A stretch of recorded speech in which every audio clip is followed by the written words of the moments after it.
Hey everyone and welcome, I'm Matt from Chaparral Motorsports. Today we're going to take a look at the all-new Klim Krios Adventure helmet. Let's have a look. So this is the all-new Klim Krios Adventure helmet. We were pretty excited to see this thing come out because we know that Klim makes awesome apparel, and they do have some great off-road helmets out there as well, like the F4 and now the all-new F3, so our expectations were high for this, and let me tell you, it didn't disappoint. Now we're going to go ahead and talk about all the features that this Klim Krios Adventure helmet has to offer, so let's go ahead and get started. And let me first start out by saying that this is definitely a premium helmet, coming in right at $550 at full retail. You have two styles available. This is the Stealth Matte Black. Also available to you is a Stealth Matte White, which is just a solid color. This one, of course, you can see the carbon fiber poking through along with some other graphics.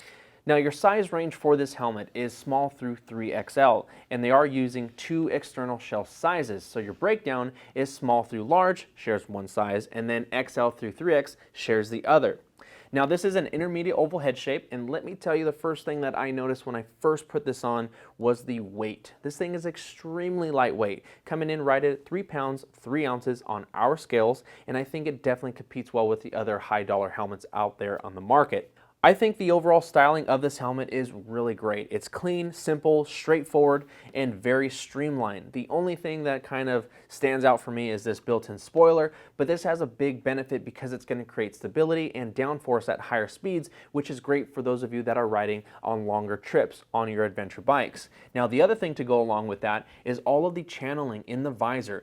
This is going to prevent lift. It's also going to cut through the air, especially going to be nice for when you are head checking.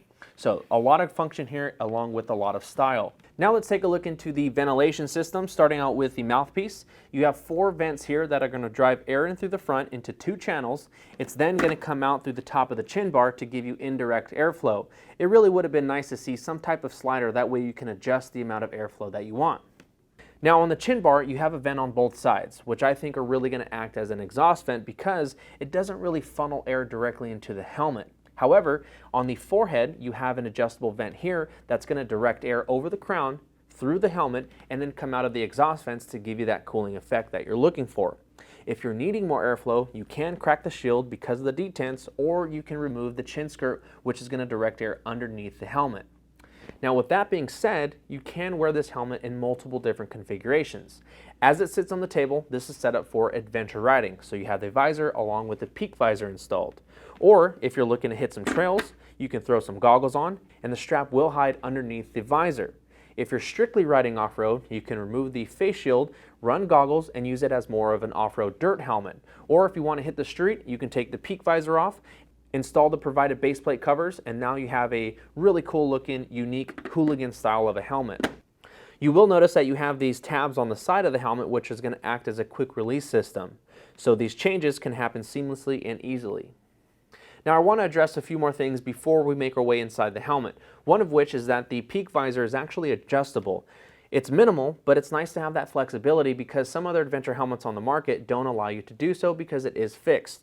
The other thing I want to mention is that the face shield tab is nice and pronounced to make it easy to find with gloves on. Now let's move on into the interior. The liner is extremely comfortable. It's soft to the touch. I really like the padding because it's all 3D cut, so it's going to mold nicely to your face and make you feel nice and secure. The fabric is very technical. It's moisture wicking, it's antimicrobial, and of course everything is removable and washable. And I like the addition of having the removable chin strap covers because you can wash those as well. Now you have a double D-ring retention system that is made with titanium. It's just another premium feature.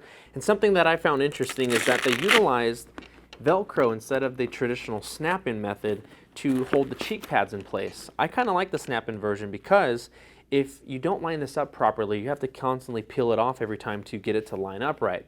And the other thing that came to light was that you may come into an issue with mounting the speakers for a communication system. You're really going to have to heavily modify this area in order to get that speaker to fit in just right. That said, the edge of the helmet's nice and flat, so mounting the actual unit will be very simple to do so. So that's just what I thought about the all-new Klim Krios Adventure helmet. For more info and to see all your options available, make sure you head to the site shapmoto.com. Don't forget to subscribe to us on YouTube. Thank you so much for watching. I'm Matt. We'll see you next time.